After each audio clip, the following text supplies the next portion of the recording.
ஏம்மா மருமகளே, என் புள்ளைக்கு சாப்பாடு ஏதாவது போடுறியா இல்லையா? பாரு என் புள்ள எப்படி எலும்பா இருக்கான்னு. ஏன்ட்ட நாளையிலேருந்து நீங்கள் சோறு ஏதாவது ஆக்கி போட போறீங்களா என்ன? எனக்கு வேலை மிச்சம்தான் போங்க. என் புள்ள இந்த குடும்பத்துக்காக மாடா உழைக்கிறான்.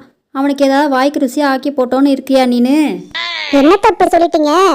காலையிலக்கு எள்ளு புண்ணாக்கு, மத்தியானத்துக்கு கடலை புண்ணாக்கு, நைட்டுக்கு பருத்தி புண்ணாக்கு. சொல்ல மறந்துட்டேன், சாயந்தரம் மறக்காம கழனி தண்ணியும் கொடுத்துருவேன். நாடா உழைக்கிற உங்க பிள்ளைக்கு இதுக்கு மேல நான் என்னத்த கொடுக்க முடியும்? அடியே அட்டைமத்து சனிய வட்டிக்கு வாங்காதடி. வர வர உனக்கு வாய் கொழுப்பு ரொம்ப ஜாஸ்தியாயிட்டே இருக்குடி. இரு ஒரு நாளைக்கு உனக்கு பூஜை போட்டால் சரியா போயிடும்னு நினைக்கிறேன். ஐயோ, இதுக்கு மேல இருந்தோம்னா நமக்கு பிரச்சனை ஆயிடும் போல இருக்கு. இங்க இருந்து எஸ்கேப் ஆக வேண்டியதான். சரி, 2 பேரும் பேசிக்கிட்டே இருங்க. எனக்கு முக்கியமான வேலை ஒண்ணு இருக்கு, அதை முடிச்சுட்டு வந்துடுறேன். தப்பிச்சோண்டா சாமி, இவங்க 2 பேருக்கு நடுவுல மாட்டணும்னா அவ்வளவுதான். சரி, அது கிடக்கு கழுத. மத்தியானம் என்ன சமைக்க போற? மணி ஆகிட்டே இருக்கு, அப்படியே உட்காந்துருக்க. எனக்கு வாயெல்லாம் நமங்குது. பேசாமல் நீ என்ன பண்ணு, எனக்கு வரும்போது கருவாடு எடுத்துட்டு வந்தேன்ல, அதை வச்சு குழம்பு வச்சிடு. கருவாட்டு குழம்பு வச்சா ஊரே மணக்கணும், அந்த மாதிரி வைக்கணும். அதுக்கு ஊர் ஃபுல்லாக சென்ட்டை தான் அடிக்கணும். என்ன புரிஞ்சுதா? குழம்பு வைக்கும் போது 2 கத்திரிக்காவையும் 2 முருங்கைக்காவையும் அரைஞ்சு போடு. கூடவே மொச்சக்கட்டையும் போட்டு வை, அப்பதான் நல்லா வாசமா இருக்கும். காணாத கழுத கஞ்சியை கண்டதான் ஓயாம ஊத்தி குடிச்சதான் நாங்களும் சொல்லுவோம்ல. என்னடி ஜாட பேசுறியா?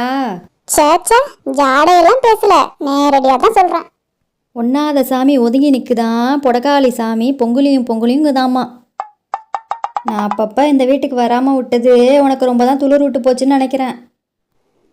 ஆமா வந்து துளிர கொஞ்சம் நறுக்கி விட்டு போங்க. அம்மா அம்மா, அங்க அடிபம்புல தண்ணி அடிச்சிட்டு இருக்காங்கம்மா, சீக்கிரம் வாங்க, கூட்டமா இருக்கு, அப்புறம் நல்ல தண்ணி வராதாமா. சரிம்மா ரோஜா, நீ குடத்தை கொண்டு போய் அங்க வச்சுட்டு அதுக்கப்புறம் விளையாட போ. சரிம்மா, நான் கொண்டு போய் வச்சுட்டு போறேன். ஏம்மா மருமகளே, சமைக்காமல் எங்கே கிளம்பி போகிற? தண்ணி அப்புறம் பிடிச்சிக்கிட்டா என்னாவா? ஆமா, நான் அப்படியே எலிசபெத் ராணி, எனக்கு தண்ணி எப்போ போனாலும் திறந்து விட்டுருவானுங்க. எப்போ விட்றானோ அப்பதான் போய் பிடிக்க முடியும். வேலையை பார்த்துட்டு போறீங்களா? சும்மா நொய்யின்ட்டு. என்னக்கா, தண்ணி வந்து ரொம்ப நேரம் ஆகுதா? ஏன்க்கா ரொம்ப நேரமா பிடிச்சிட்டு இருக்கீங்களா? எனக்கு ஒரே குடம் முதல்ல விடுங்கக்கா, தண்ணி நின்றுட போகுது. ஏன்டி வளரு, தண்ணி வந்து ரொம்ப நேரமா ஆகுது, இவ்வளவு நேரம் என்னடி பண்ணிட்டு இருந்த? இல்லக்கா, வீட்டில் கொஞ்சம் வேலை இருந்துச்சு, அதனால தான் லேட் ஆயிட்டு. சரிக்கா, ஒரே ஒரு குடம் கொடுங்கள, நான் பிடிச்சிட்டு போய் சமைக்கணும் வேற. அது சரி, இப்பதான் வந்த, அதுக்குள்ள தண்ணி வேணும்னு கேட்குறியே. என்னம்மா மருமகளே, தண்ணி பிடிக்க வந்துட்டு அப்படியே நின்றுட்டு கதை பேசிகிட்டு இருக்கியா? வீட்டில் வேலை இருக்குங்கிறத மறந்துட்டியா? இப்படியே நின்றுட்டு இருந்தா மத்தியானம் சாப்பாடை யார் செய்கிறது? சமைக்க வேண்டாமா? எனக்கு கொஞ்ச நேரத்தில் பசி வேற வந்துடும். சரித்தா, இப்படியே நின்று கொஞ்ச நேரம் நீங்களே கதை பேசிட்டு தண்ணியும் பிடிச்சி வச்சிருங்க. நான் போய் உங்களுக்கு கருவாட்டு குழம்பு வச்சு வைக்கிறேன், வந்து சாப்பிடுங்க. ஏன் இந்த தண்ணி பிடிக்கிறது என்ன பெரிய கம்பு சுற்றுற வேலையா? நான் தண்ணியே பிடிச்சது இல்லையா என்ன? போ, நான் பிடிச்சி வைக்கிறேன். சரித்தா, பாய். சரி, கிளம்பு. ஏம்மா, நானும் வந்ததுலேருந்து பார்த்துட்ருக்கேன், எத்தனை குடம் தண்ணி நீங்கள் அடிச்சுக்கிட்டே இருப்பீங்க. முதல்ல எனக்கு ஒரு குடம் தண்ணி கொடுங்க. இப்பதானே வந்தீங்க, அதுக்குள்ள தண்ணி பிடிக்காம குதிக்கிறீங்க.